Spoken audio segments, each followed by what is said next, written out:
Ce jeudi 8 septembre, un communiqué officiel de Buckingham annonçait la mort d'Elisabeth II à l'âge vénérable de 96 ans.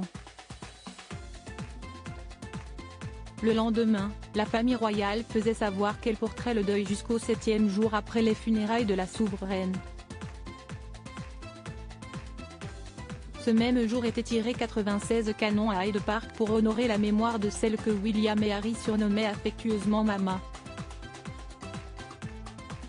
Le duc de Sussex était en voyage en Europe avec son épouse Meghan lorsqu'est intervenu le décès de sa grand-mère.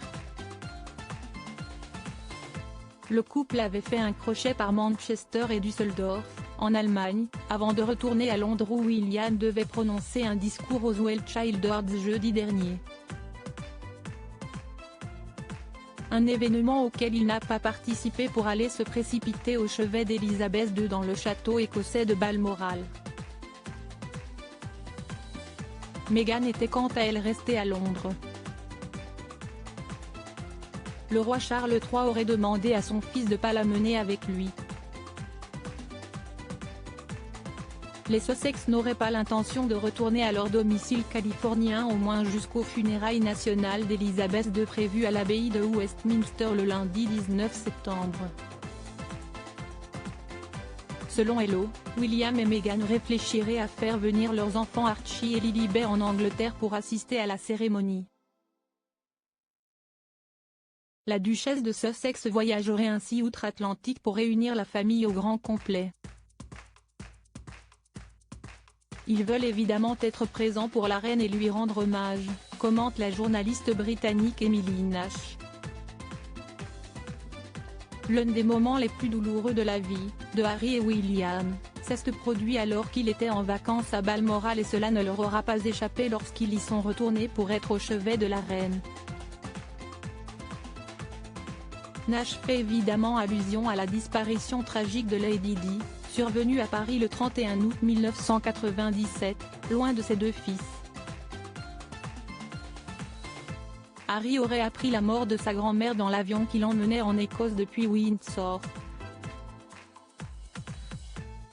Archie et Lilibet deviennent princes et princesses après la mort de la reine Elisabeth II avec la mort de leur arrière-grand-mère.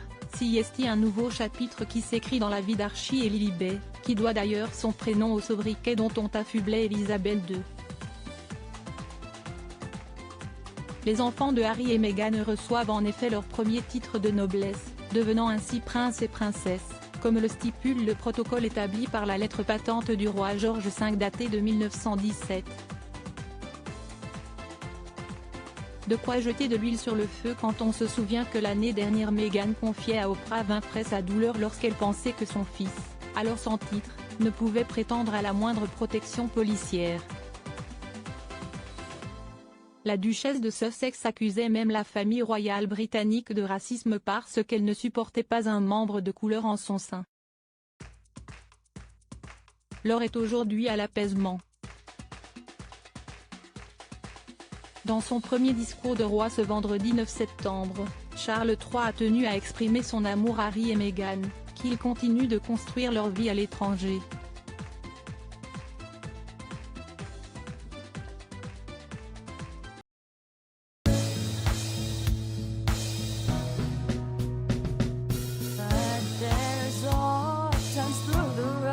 I think you can let me know. Sit down, sit back, let me help you out. Just step got to seek, so I see you out there on your own, but